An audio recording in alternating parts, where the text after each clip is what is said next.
Viewers, अॼु खैरपुर जे माण्हुनि सां मूंखे मुखातिब थियणो आहे ऐं उहो बि बलदियाती चूंडुनि जे हवाले सां। साथियो,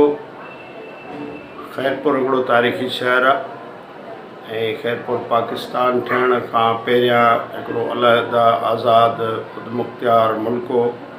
ऐं खैरपुर जेको आहे,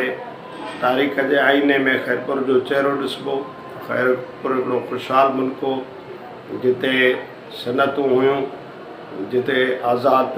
ख़ारजा पॉलिसी हुई, जिते ज़रई ख़ुशहाली हुई ऐं जिते जा खैरपुर शहर जा रोड रस्ता बड़े सुबुह सां सवेर धोपंदा हुआ, पाणीअ सां धोपंदा हुआ ऐं अतर अमीर जा जेके ख़ुशबू वारो पाणी जेको आहे छिड़कायो वेंदो हो ऐं हिकिड़ो आलमी सतह जो जेको आहे उनजो सॉफ्ट इमेज हो खैरपुर जो। ऐं हिन वक़्तु खैरपुर शहर जो हाल इहो आहे त खैरपुर शहर जो को बि अहिड़ो मुहल्लो, पाड़ो, घिटी, वार्ड न आहे जिते गंदे पाणीअ जूं नालियूं उबतियूं न पवंदियूं हुजनि। उनजो सबबु कहिड़ो आहे? खैरपुर शहर जी समूरी जेका सनत हुई, कारखाना हुया, सीमेंट जा कारखाना हुया, माचिस फैक्ट्री हुई, पाइपनि जा हुया, अहिड़ो शहर सिंध जो तारीख़ी शहर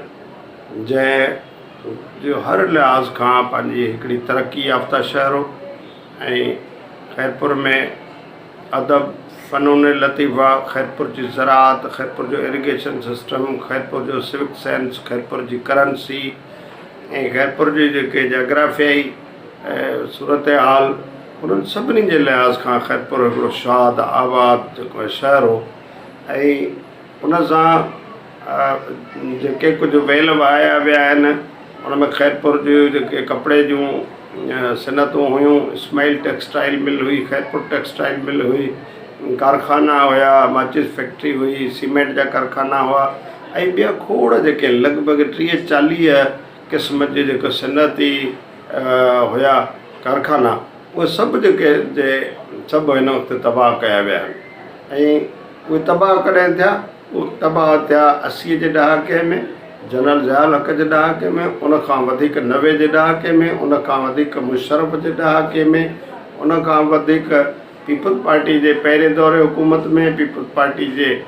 सूबाई सतह ते ॿिए दौरे हुकूमत में, पीपल्स पार्टीअ जे सूबाई लिहाज़ खां 3 दौरे हुकूमत में। खैरपुर में जेके तरक़ीअ जे नाले ते खैरपुर जे माण्हुनि सां वहिल वाया विया आहिनि, उन में अंदाज़ो इहो आहे त 200 अरब रुपया खैरपुर जे डेवलपमेंट जे लाइ हिकु काथो आहे त ॾिना विया, जारी कया विया सरकारी ख़ज़ाने मां। ऐं उहे तक़रीबन सभु जो सभु जेके माण्हू हुआ उन्हनि जे जेब में हलिया विया, उन्हनि जे ख़ानदान जे जेब में हलिया विया। ऐं खैरपुर जी जेका ज़राअत आहे, खैरपुर जी जेका खजी आहे, खैरपुर जो जेको मामला आहिनि तरक़ी जा, अदब जा, फाइन आर्ट जा, इंतिज़ामकारी जा, अमन अमान जा, उन्हनि सभिनी खे खैरपुर में तरक़ी ऐं इत्मीनान जोॻो न बणायो वियो आहे। जीअं त खैरपुर में बि सॼी सिंध जीअं बलदियाती चूंडूं हली रहियूं आहिनि ऐं बलदियाती चूंडुनि जी चूंड मुहिम जेका आहे उहा ज़ोर शोर सां जारी आहे। ऐं खैरपुर जी जेका आहे, जहिड़े तरीक़े सां खैरपुर जी मईशत खे ठेकेदार जरासीम खाई विया आहिनि, अहिड़े ई नमूने सां खैरपुर जे ॿियनि इदारनि में बि ठेकेदार काहे पिया आहिनि ऐं खैरपुर जी सियासत खे बि ठेकेदार उॾई जेका आहे उहा लॻी वई आहे। बल्कि सियासतदान ठेकेदारनि जा इशारनि ते नचंदड़ हिकिड़ा पुतला था नज़र अचनि, जो जेकॾहिं तव्हांखे यकीन न अचे त खैरपुर जे सभिनी वार्डनि खे चेक कयो त केतिरा ई अहिड़ा ठेकेदार आहिनि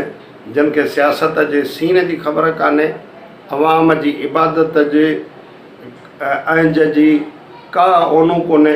पर उन्हनि खे सियासी पार्टियुनि टिकेटूं ॾेई हिकु दफ़ो ॿीहर म्यूनसिपल कमेटी जे वाघ संभालण जे लाइ मैदान में लाथो आहे ऐं अवाम खां वोट वठण जे लाइ जेको आहे उनखे टिकेटूं जारी कयूं। त हिन सॼी माजरा में खैरपुर जे अवाम खे ही तमामु गोल्डन ऐं सुनहरी मौक़ो आहे। खैरपुर जे अवाम पीपल्स पार्टी ते अंधो एतमाद करे, ब्लाइंड फेथ करे पीपल्स पार्टी के जेको एतमाद ॾिनो आहे, इक़्तिदार जो वागुं ॾिनो हुन, उनजे नतीजे में उहो कुझु न थी सघियो आहे जेको थियणु खपंदो हो। ऐं ईअं बि कोन्हे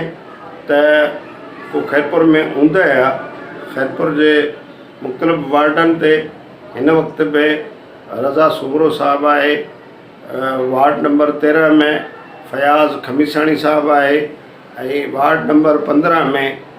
आज़ाद अंसारी साहिबु आहे। उनखां सवाइ ॿिया बि हूंदा, पर जिन खे मां हिन वक़्तु क़ाबिले ज़िक्र सम्झां थो, उहे अहिड़ा नौजवान, अहिड़ा एनर्जेटिक ऐं बासलाहित साथी आहिनि। फयाज़ खमीसाणी साहिब खे ग़ालिबन कार जो निशान मिलियल आहे,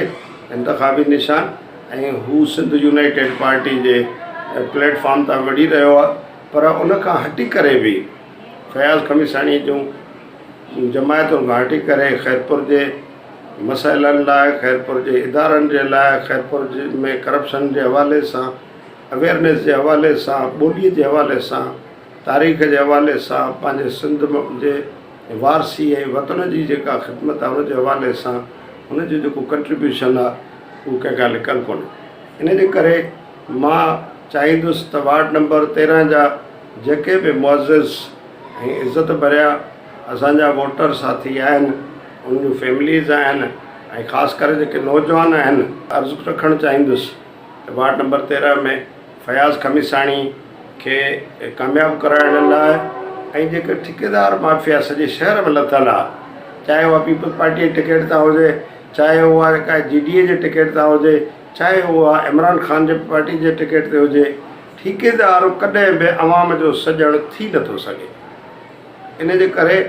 जहिड़े नमूने सां खैरपुर में सहाफ़त खे ठेकेदारनि तबाह कयो आहे, अहिड़े तरीक़े सां बदनाम कयो आहे सहाफ़त खे, अहिड़े नमूने सियासत में बि ठेकेदारनि अवाम खे दरपदर करण जो पको अज़म करे छॾियो आहे। सियासी आहिनि उहे सिर्फ़ु सियासी हाउसनि जे मख़सूस माण्हुनि खे राज़ी रखी, उनखे किक बैक्स ॾेई उन्हनि खे राज़ी रखी या पार्टियुनि जूं टिकटूं हासिलु कनि था, ऐं पोइ 5 साल ई अवाम जे हियांव ते मुंहुं ॾरींदा। इन सां गॾोगॾु वार्ड नंबर 15 में तमामु नौजवान, तमामु बहादुर, तमामु हिकिड़ो ग़रीब ऐं पोरियत तव्हां असां सभिनी जो जेको ॼातल सुञातल बाकिरदार साथी, इल्म अदब जो पारखू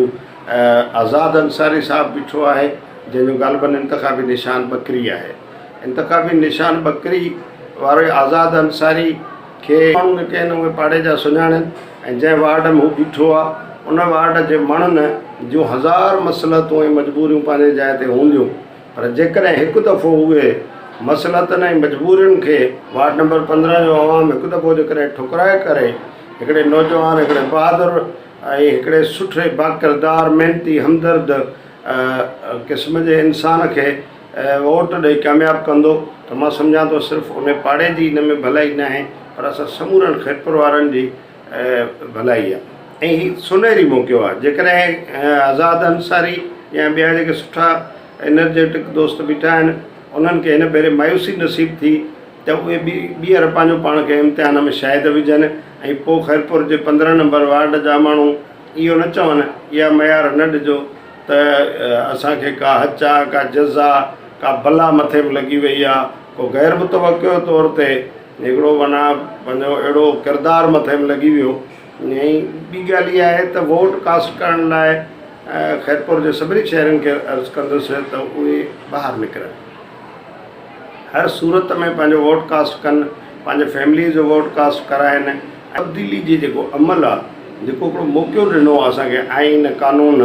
उन में भरपूर हिसो वठी पंहिंजे वोट जे तरीक़े सां, मुहज़िब तरीक़े सां हिकिड़ो जेको आहे राय जो इज़हार कनि, ऐं समूरनि मजबूरियुनि, मसइलतुनि ऐं लालचुनि खां हटी करे पंहिंजो जेको आहे किरदारु अदा कनि। ख़ैर हीअ जेके बलदियाती चूंडूं आहिनि, इन्हनि जा जेके नतीजा हूंदा इहे ईंदड़ आम चूंडुनि ते तमामु घणो असरअंदाज़ थींदा, ऐं आम चूंडुनि लाइ जेको आहे हिकिड़ो पैगाम छॾींदा। ऐं जेके सियासी पार्टियूं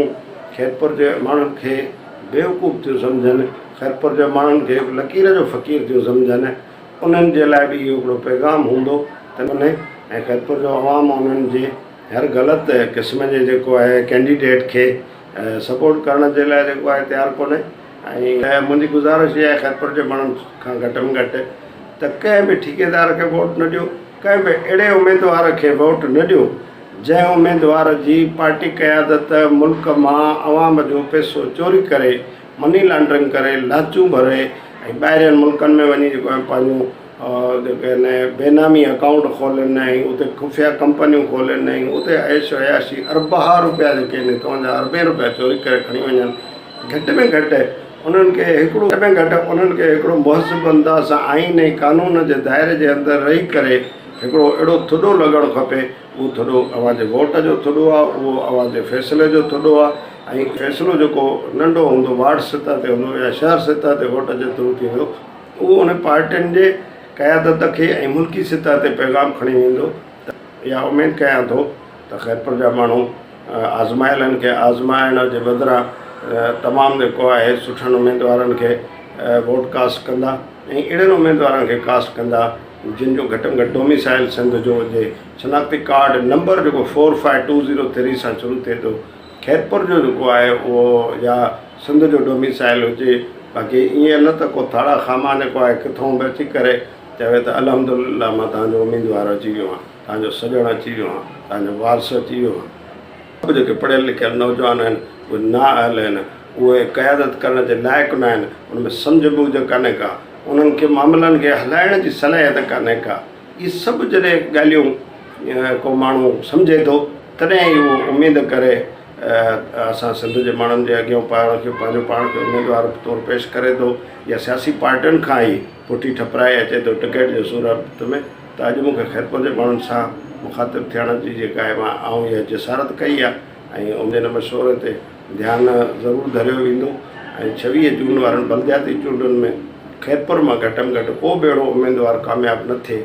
जंहिंजी पार्टी क़यादत चोर हुजे, जंहिंजी पार्टी क़यादत मुल्क ई अवाम जो पैसो जेको आहे स्विट्ज़रलैंड ऐं ॿियनि मुल्कनि में चोरी करे अकाउंट पार्टी क़यादत पैसा चोरी करे खणी वञे, जंहिंजी पार्टी क़यादत सिंध जो पाणी जेको आहे पंजाब खे विकिरो करे सिंध खे बड़बांग करे, जंहिंजी पार्टी जमहूरियत जे लाइ फटका ऐं जमहूरियत जे लाइ जेल जलावतुनियूं ऐं सज़ाऊं भोगींदड़ माण्हुनि खे नज़रअंदाज़ करे ठेकेदार खे ऐं खटाऊ पुट खे जेको आहे खटाऊ पुट पैदा करे उन्हनि खे आहे त खैरपुर जा माण्हू बहितर फ़ैसिलो कंदा।